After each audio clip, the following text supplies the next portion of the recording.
오늘 말씀은 애굽에 내린 셋째와 넷째 재앙입니다. 셋째 재앙은 이 재앙이죠. 이 재앙. 재앙의 특이점은 그 이의 재료가 되는 것에 있습니다. 이의 재료가 땅의 티끌입니다. 땅의 티끌이 얼마나 많아요. 그것들이 다 이가 되어서 사람과 가축을 괴롭힙니다. 이로 번역된 단어가 킨님인데 이것이 정확히 뭘 의미하는지는 알기가 어렵죠. 작은 벌레라는 뜻이 있습니다. 그래서 영어 성경마다도 번역이 틀린데 가장 지지를 많이 받는 것은 각다귀, 각다귀죠. 이 모기과의 일종인데요. 다리가 길고 봐도 징그럽고 또 아주 사람을 괴롭히는, 동물을 괴롭히는 그런 모기과의 일종의 해충입니다. 심한 경우에는 막 눈이나 코 속으로 파고 들어가서 물고 또 피를 빨아먹습니다. 모기가 뭐 한두 마리야 그렇겠지만 막 때로 달려들고 온몸을 물어뜯으면 정말 위험하죠. 그 언젠가 정글의 법칙이라는 프로그램을 보니까 한 출연자가 나무에서 코코넛을 따는데 거기 모기 떼 공격을 받으니까 잠깐이에요. 아주 잠깐인데 그냥 몸이 그냥 퉁퉁 부은 것을 볼 수 있었습니다. 애굽에도 그랬다는 것입니다.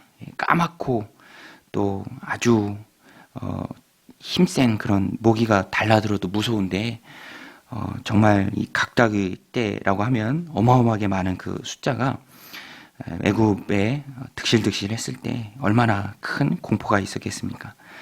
애굽의 요술사들도 따라하려고 했는데 이번에는 따라하지 못합니다. 그래서 바로에게 보고하죠. 이런 능력은 하나님으로부터 오는 것입니다. 18절 19절에 보면 요술사들도 자기 요술로 그같이 행하여 이를 생기게 하려 하였으나 못하였고 이가 사람과 가축에게 생긴지라. 요술사가 바로에게 말하되 이는 하나님의 권능이니이다 하였으나 바로의 마음이 완악하게 되어 그들의 말을 듣지 아니하였으니 여호와의 말씀과 같더라.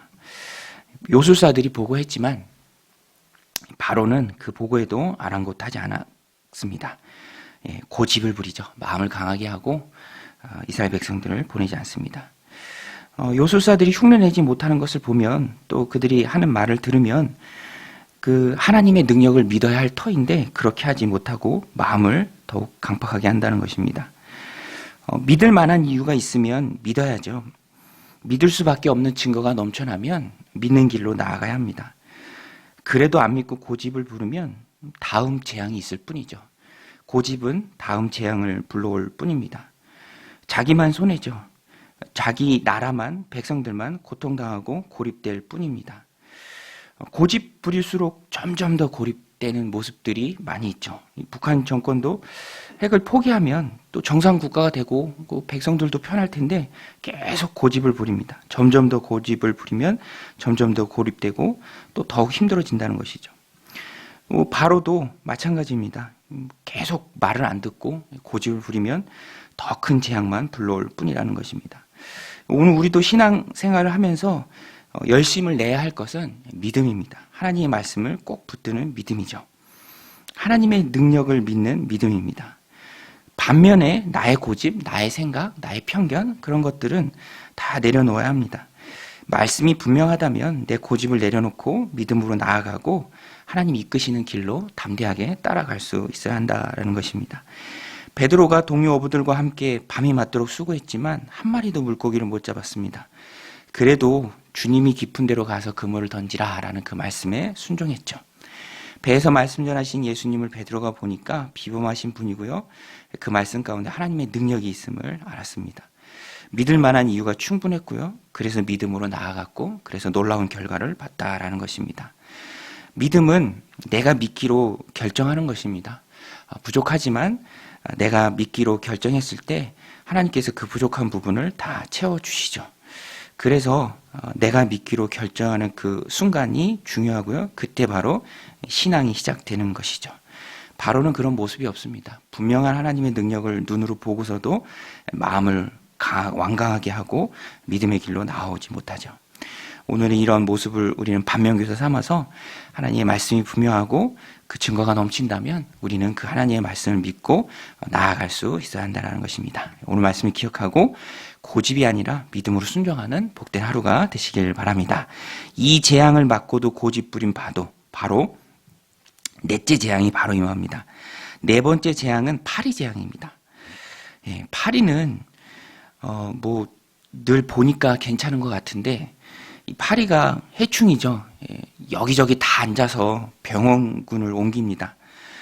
저희 집 아이들도 파리를 본 적이 없어요. 저는 늘 파리를 보면서 자랐는데 저희 집 아이들은 파리를 본 적이 없어서 파리를 보면 엄청 무서워하죠. 근데 실제로 파리가 무서워요. 이 쇠파리 같은 경우는 피도 빨아먹죠. 많이 빨아먹습니다. 이 공격에서 마찬가지로 이 파리도 매우 많았습니다. 그래서 사람과 가축을 괴롭혔고요.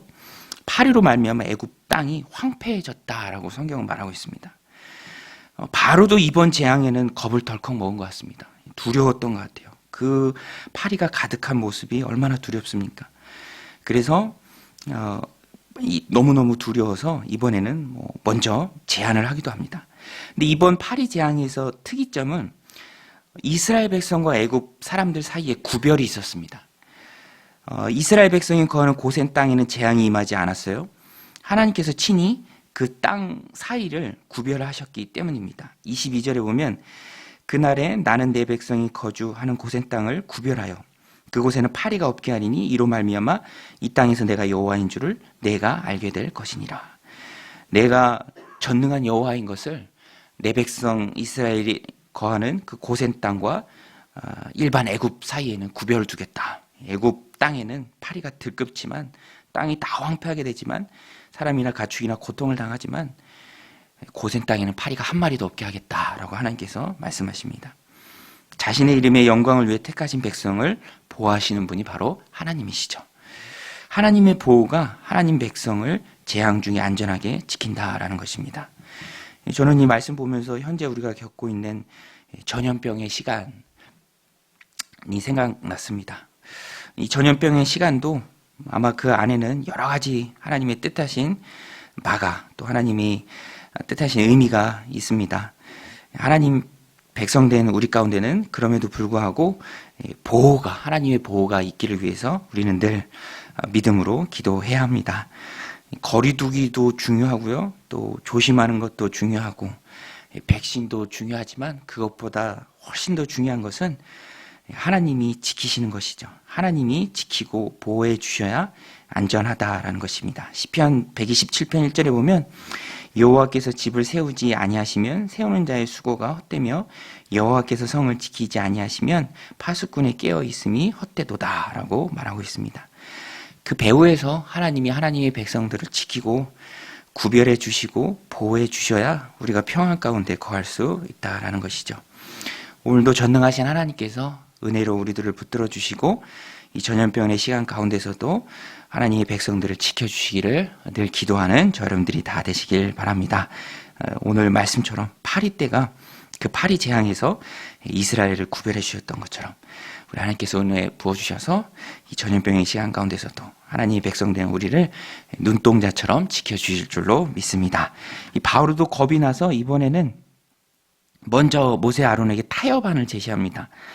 너희 하나님께 제사 드리되 나가지는 말고 그냥 애굽 땅에서 하면 안 되겠니? 이렇게 말하죠. 그러나 모세와 바로는 이 타협안을 거절합니다. 26절 27절입니다. 모세가 이르되 그리함은 부당하니이다. 우리가 우리 하나님 여호와께 제사를 드리는 것은 애굽 사람이 싫어하는 바인즉 우리가 만일 애굽 사람 목전에서 제사를 드리면 그들이 그것을 미워하여 우리를 돌로 치지 아니하리까. 우리가 사흘기쯤 광야로 들어가서 우리 하나님 여호와께 제사를 드리되 우리에게 명령하시는 대로 하려 하나이다. 예. 타협이라는 것은 불신앙으로 나가는 지름길이죠. 불순종의 첫 징검다리가 바로 타협입니다. 타협이라는 말 자체가 원칙이 아니라는 말이잖아요. 그런데 모세는 이 원칙을 우선시했습니다. 27절 끝에 말하잖아요. 여호와께 제사를 드리되 여호와 하나님께서 우리에게 명령하시는 대로 하려 하나이다. 담대한 고백입니다. 오늘 우리도 신앙에 있어서는 하나님 명령하는 대로 행하는 신앙, 타협하지 않는 신앙, 그 신앙이 있어야 한다라는 것입니다. 오늘 우리는 하나님 앞에서 원칙대로 나아가는 그런 신앙이 있어야죠. 성도는 말씀으로 원칙을 세우고 그 원칙을 지키는 사람입니다. 물론 세상 살아가다 보면 때에 따라 긍휼의 마음으로 또 영혼 구원을 위해서 또 성령님 말씀하실 때 예외를 둘 때도 있죠. 그러나 결과가 불신앙인 것이 뻔한데 거기에서도 예외를 두라는 말씀은 아닙니다. 거기에서는 분명한 원칙을 세우고 원칙을 지키며 나아가야죠. 타협할 필요가 없다라는 것입니다. 타협은 언제나 악한 마귀의 방법입니다. 조금만 타협하라고 얘기하죠. 그러나 그 조금만이 우리가 잘 아는 것처럼 점점 넓어지고요. 나중에는 믿음과 신앙을 등지게 만든다라는 것입니다.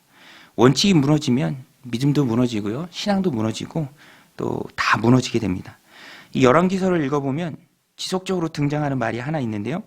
계속 등장하다 보니까 원하지 않아도 외우게 되는 그런 문구가 있습니다. 이스라엘로 범죄케 한 느밧의 아들 여로보암의 죄. 계속 등장하는 말씀입니다. 그 여로보암의 죄가 뭔가, 무엇 때문에 이스라엘로 범죄케 했는가? 그게 바로 예배의 처소를 예루살렘에서 베들로 옮긴 거죠. 뭐 작아 보이는 죄라고 할 수 있죠. 예배를 안 드리겠다는 것도 아니고 장소만 조금 옮기자는 것인데, 그런데 이게 문제의 발단이 되고요. 나중에 타락의 빌미가 됩니다. 이스라엘의 예배 원칙이 다 무너지죠. 그러니까 작은 타협은 나라를 멸망하게 하는 큰 부메랑이 되게 되어서 돌아온다라는 것입니다. 그래서 모세는 타협하지 않고요. 원칙을 세우고 나아갑니다.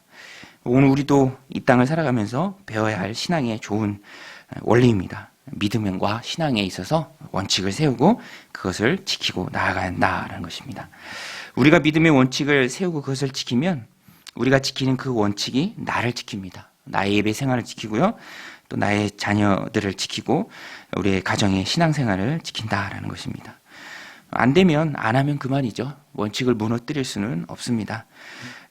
하나님이 함께 하시기에 우리는 원칙을 지키고 나아가면 된다라는 것입니다. 오늘 모세와 아론을 보십시오. 얼마나 당당합니까? 이미 승기를 잡았고요.